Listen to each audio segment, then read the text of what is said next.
अमित शाह एक बहुत बड़ा खेल करने वाले हैं। ज्ञानवापी के शोर में कुछ तो बड़ा होगा। दिल्ली में पढ़ी जा रही है फाइल, अधिकारी बना रहे हैं रिपोर्ट, बदल जाएगा देश। ज्ञानवापी पर छिड़ी है लड़ाई, अमित शाह कर रहे हैं पढ़ाई, मोदी ने कहानी सुनाई।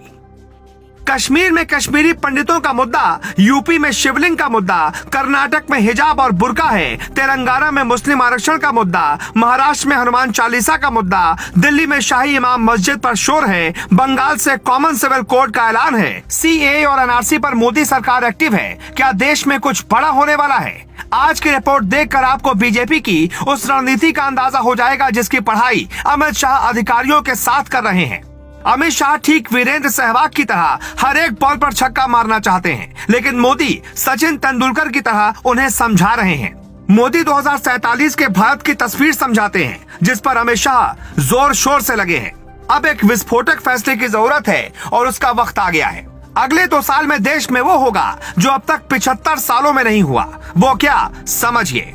पिछले 10 दिन में अमित शाह ने 2 ऐलान किए। पहला, तेलंगाना में सरकार बनी तो मुस्लिम आरक्षण खत्म होगा। दूसरा ऐलान बंगाल में किया, कोरोना के बाद सीएए और एनआरसी लागू होगा। गृह मंत्रालय में जनसंख्या नियंत्रण कानून, अल्पसंख्यक आरक्षण, common civil code, loud speaker, बुर्का, हिजाब, कश्मीर प्लान एक साथ तैयार किया जा रहा है। ये वो मुद्दे हैं जो 2024 में टॉप पर रहेंगे। विकास, रोजगार, अर्थव्यवस्था पर सरकार फोकस है, लेकिन देश की जनता को इधर क्यों भटकाया जा रहा है? क्योंकि दुनिया में ताकतवर वही बना जिसकी अपनी विचारधारा होती है, जिसका संविधान सबसे ताकतवर होता है, जहां धर्म की आजादी जरूरत से ज्यादा नहीं होती। आप टाइमिंग को ध्यान से देखिए। यूपी चुनाव के दौरान कर्नाटक में हिजाब का मुद्दा आया, उसके बाद कर्नाटक में बुर्का का मुद्दा आया, फिर अचानक हनुमान चालीसा विवाद सामने आया और फिर ज्ञानवापी और मथुरा मस्जिद का सर्वे मुद्दा बन गया। जिन लोगों को लगता है कि ये सिर्फ हवा है, वो अमित शाह को अब तक समझ नहीं पाए। अमित शाह राष्ट्रवाद के लिए कुछ भी कर सकते हैं और किसी खास मकसद के कारण उन्हें गृह मंत्री बनाया गया है। अमित शाह का ये ड्रीम प्रोजेक्ट है कि एक ऐसा दिन आएगा जब भारत में कोई राष्ट्र विरोधी बातें नहीं करेगा। कुछ साल पहले जब ना सत्ता में मोदी थे, ना अमित शाह, ना योगी थे, तब दावा किया जाता था कि आने वाले सालों पर भारत में फिर से उन्हीं का कब्जा होगा।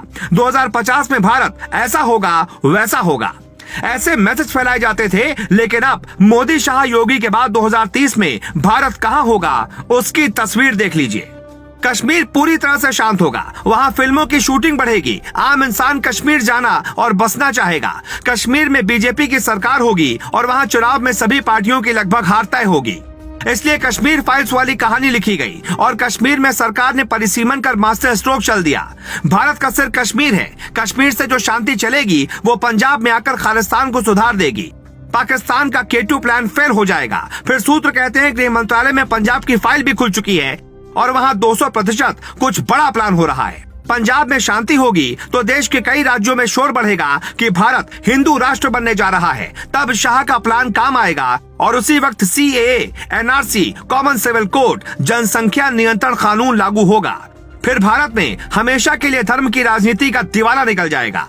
ज्ञानवापी पर ज्ञान देने वालों का दिमाग इस रिपोर्ट को देखकर खुल गया होगा, क्योंकि वो तो लड़ाई कोर्ट कचहरी की है, असली लड़ाई संसद में लड़ी जाएगी। इसलिए बीजेपी ने पिछले 7 सालों में अपने आप को तैयार किया।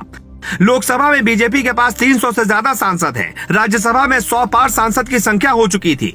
बीजेपी के कई राज्यों में प्रचंड बहुमत वाली सरकार है। केंद्र का कानून तो वहां पर हर हाल में लागू हो सकता है। अब आपको एक ऐसी बात बताते हैं जिससे उनका मुंह बंद होगा, जो ये कहते हैं कि सरकार मुस्लिम विरोधी है। जनसंख्या नियंत्रण कानून लागू होगा तो मुस्लिम को ही उसका फायदा मिलेगा। यही कहानी बाकी कानूनों की भी है। 2011 की जनगणना के मुताबिक हर चौथा भिखारी मुस्लिम है। मुसलमानों की शिक्षा पर भी संकट सालों से रहा है। पहले कभी मुसलमानों को रास्ते पर लाने की बात नहीं करता था। आज उन्हें यह समझना होगा कि वो धर्म की आड़ में कहीं अपने बच्चों का भविष्य दांव पर तो नहीं लगा रहे। ये जो भी कानून है वो भारतीय मुस्लिम या किसी धर्म के लिए नहीं, बल्कि राष्ट्र की सीमा में गलत तरीके से घुसकर भारत में शरण लेने वालों का दिवाला निकलेगा। आप कल्पना करिए, बंगाल के रास्ते आज भी बांग्लादेशी आ जाते हैं, लेकिन क्या इजराइल में कोई फिलिस्तीनी घुस सकता है? नहीं ना। फिर आपको भी समझना चाहिए, लड़ाई अपनों से नहीं है, लड़ाई दुश्मनों से है, जो अपनों के बीच आकर जहर फैलाते हैं, जिसे सिर्फ एक इंसान रोक सकता है और उस इंसान का नाम दुनिया जानती है। Bureau report.